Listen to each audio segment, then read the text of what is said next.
أعوذ بالله من الشيطان الرجيم.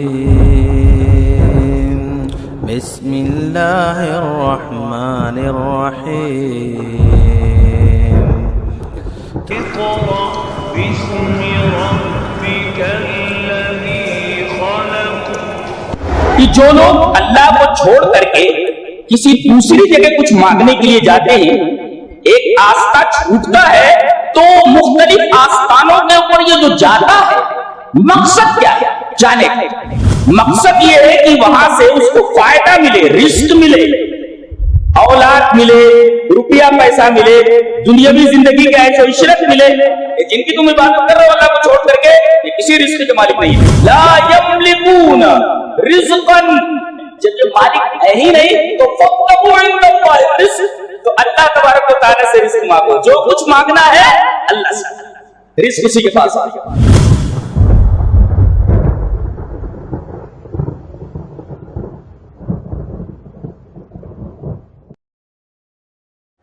اللہ کے رسول صلی اللہ علیہ وسلم نے ارشاد فرمایا کہ کل امتی معافن الا المجاہرین، میری امت کا ہر گنہگار بخش دیا جائے گا اگر اس نے شرک نہیں کیا ہے، الا المجاہرین، مگر وہ جو گناہ کرنے کے بعد فخریہ اپنے گناہ کا اعلان کرتے ہیں کہ ہم نے وہ گناہ کیا ہے، ہم نے وہ گناہ کیا ہے. وَإِذْ قَالَ لُقْمَانُ لِابْنِهِ وَهُوَ يَعِظُهُ يَا بُنَيَّ لَا تُشْرِكْ بِاللَّهِ إِنَّ الشِّرْكَ لَظُلْمٌ عَظِيمٌ. بہت باریک بات ہے میرے بچے، اللہ کے ساتھ شرک نہ کرنا. ان الشرک لظلم عظیم، شرک سب سے بڑا ظلم ہے. اچھا، ابھی بات غیبت پہ چل رہی ہے، اب خطاب کا رخ غیبت سے تکلم کی طرف پھر گیا. اللہ نے فرمایا وَوَصَّيْنَا الْإِنسَانَ، ہم نے انسان کو وصیت کی کہ اپنے ماں باپ کے ساتھ حسن سلوک کرے. یہ نکتہ ہے کہ اللہ نے فرمایا اے میرے بندے لقمان، تو نے میرا سب سے بڑا حق اپنے بیٹے سے بیان کیا، اب میں تیرا حق تیرے بیٹے سے بیان کر دے رہا ہوں.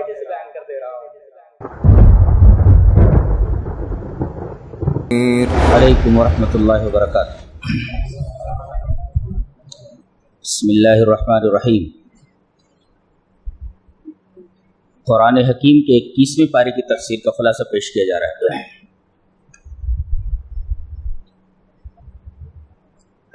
سورہ عنکبوت چل رہی ہے.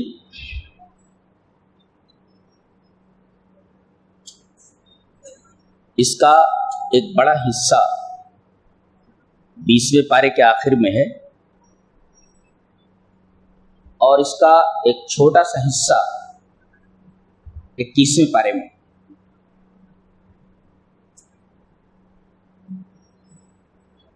اللہ تعالیٰ نے اس سورت کی ابتدا میں فرمایا کہ الف لام میم احسب الناس ان یترکوا ان یقولوا آمنا وهم لا یفتنون، کہ کیا لوگوں نے یہ سمجھ رکھا ہے کہ آمنا کہہ دیا اور انہیں آزمایا نہیں جائے. یہ آیت کریمہ بتا رہی ہے کہ جیسے ہی آدمی ایمان کے دائرے میں داخل ہوتا ہے آزمائشوں کا سلسلہ شروع ہو جاتا ہے. یہ آزمائش اس لیے کی جاتی ہے تاکہ اللہ تبارک و تعالی یہ جانے، حالانکہ اسے علم ہے کہ بندہ اپنے دعوی ایمان میں کتنا سچا ہے اور اپنے دعوی ایمان میں کتنا پختہ. جب اللہ یہ دیکھ لیتا ہے اس کے بعد اسے اپنی طرف سے نعمتوں سے سرفراز فرماتا ہے. یہ جو آزمائشیں ہوتی ہیں 3 طریقے سے ہوتی ہیں. اللہ تبارک و تعالیٰ کچھ اپنے احکام نازل کرتا ہے اور حکم دیتا ہے کہ ان کی پابندی کرو. بہت سارے لوگ ہتھیار ڈال دیتے ہیں، احکام کی پابندی نہیں کرتا. تو احکام الہیہ کے ذریعے ان کی آزمائش ہوتی ہے کہ ان احکام کی پابندی کرتا یا نہیں کرتا میرا بندہ. اور دوسرے مصائب کے ذریعے کہیں دھندے میں لاس ہو گیا، کہیں طبیعت خراب ہو گئی، کہیں گھر میں کوئی اور مصیبت آ گئی، تو ان تمام مصائب کے ذریعے بھی اس کی آزمائش کرتا ہے کہ بندہ ان تمام مصائب کے اوپر صبر کرتا ہے یا نہیں کرتا ہے۔ اور پھر تیسری آزمائش ہوتی ہے کافروں کی ایذا رسانی سے۔ جو دشمنان اسلام ہوتے ہیں ان کی طرف سے جو تکلیفیں پہنچتی ہیں، ایذا رسانیاں جو ہوتی ہیں، وہ جب آتی ہیں تو اللہ یہ دیکھتا ہے کہ بندہ میرے نافرمان بندوں کی طرف سے آنے والی ایذا رسانیوں پر کتنا صبر کرتا ہے۔ یہ آزمائش۔ ایک نکتہ ملحوظ رکھا جائے، لے کر جاؤ۔ ایک آدمی کے اوپر کوئی آفت آتی ہے، کوئی مصیبت آتی ہے، تو ہم کیسے سمجھیں کہ یہ عذاب ہے اللہ کی طرف سے یا آزمائش؟ یہ ہوتا ہے۔ ایک آدمی کے اوپر ایک مصیبت آتی ہے، کوئی بلا آتی ہے، کسی تکلیف میں مبتلا ہوتا ہے، تو اب ہم کیسے سمجھیں کہ یہ جو مصیبت آئی ہے، جو آزمائش آئی ہے، یہ اللہ تبارک و تعالیٰ کی طرف سے ابتلا ہے اور امتحان ہے یا یہ اللہ کی طرف سے عذاب؟ ہم کیسے سمجھیں؟ یہ ایک بنیادی نقطہ ہے جسے سمجھنا ضروری ہے۔ کوئی مصیبت آتی ہے تو آدمی کہتا ہے یہ اللہ کی طرف سے آزمائش ہے میرے اوپر، یہ اللہ کی طرف سے امتحان ہے، یہ نہیں کہتا کہ اللہ تبارک و تعالیٰ کی طرف سے میرے اوپر عذاب ہے۔ تو ڈیفرینشیٹ کس طرح کیا جائے، ممیز کس طرح کیا جائے کہ آنے والی یہ مصیبت اللہ کی طرف سے امتحان اور ابتلا ہے یا اس کی طرف سے عذاب ہے؟ اس کی ایک علامت ہے، پہچان ہے، سمبول ہے اس کا۔ علامت کیا ہے کہ اگر مصیبت آنے کے بعد بندہ اللہ کی طرف رجوع رہتا ہے تو سمجھو کہ یہ ابتلا ہے، یہ آزمائش ہے، اور اگر مصیبتوں کے آنے کے بعد معاصی اور گناہ میں انہماک پڑ جائے تو سمجھو اللہ کی طرف سے عذاب ہے۔ یہ فرق ہے، یہ بہت بڑا نقطہ ہے جو فرق کر دیتا ہے کہ اس آدمی کے اوپر یہ جو مصیبت آئی ہے یہ ابتلا ہے یا آزمائش۔ اس کے بعد بزرگوں کی ایک غلط منطق بیان کی جا رہی ہے۔ وقال الذين كفروا للذين آمنوا اتبعوا سبيلنا ولنحمل خطاياكم وما هم بحاملين من خطاياهم من شيء انهم لكاذبون ولا يحملن اثقالهم واثقالا مع اثقالهم۔ اللہ، بزرگوں کی غلط منطق یہ بیان کی جا رہی ہے کہ کوئی نوجوان اگر دعوت اسلام کو قبول کر لیتا ہے تو یہ بڈھے یہ دیکھ کر کے کہ اب تک یہ ہمارے دین میں تھا، یہ بہت کیسے گیا، بلاتے ہیں، بیٹا تم جمعہ 8 دن کے، تمہاری عمر کیا ہے؟ ہم نے زمانے کی چھاتی سے دودھ دو لیا ہے، ہم بڑے مجرب، ہم بڑے تجربے کار، تمہاری سمجھ کہاں چلی؟ اگر وہ کوئی اچھی بات ہوتی تو ہم اسے قبول نہ کر لیتے۔ تو ایسا ہے بیٹا کہ وہ راستہ چھوڑ کر دوبارہ ہمارے راستے پر آ جاؤ۔ اب بچے بحث کرنے پر آ جاتے، نہیں چچا، نہیں ابا، یہی راستہ جو ہم لوگوں نے چنا وہی صحیح ہے، اور اگر ہم آخرت میں پکڑے گئے تو آپ کا راستہ غلط ہوا تو؟ اب بزرگ یہ منطق بتاتے ہیں، کیا؟ ارے آخرت میں اگر تم پھنس گئے نا تو بتا دینا ان کے کہنے پر ہم لوگ اس راستے پر نہیں گئے تھے، اور ہم تمہارے گناہ اپنے اوپر لے لیں گے، بے فکر رہو۔ اللہ فرماتا ہے جھوٹے یہ، انہم لکاذبون، پکے جھوٹے ہیں یہ، تمہارے گناہوں کو قطعاً اپنے اوپر اٹھانے والے نہیں، وما ہم بحاملین من خطایاہم من شیء۔ اور اس کے بعد یہ عجیب و غریب جملہ ارشاد فرمایا گیا، وَلَا يَحْمِلُنَّ أَثْقَالَهُمْ، ثقل مانے بوجھ، جمع اسقال، ثقل اس کا سنگولر ہے اور پلیورل اس کا اسقال، بوجھ بہت سارے۔ کیا مطلب؟ مطلب یہ کہ گناہ ایک قسم کا بوجھ ہے، جتنے گناہ آدمی کرتا ہے اپنے اوپر وہ بوجھ لاتا جاتا ہے۔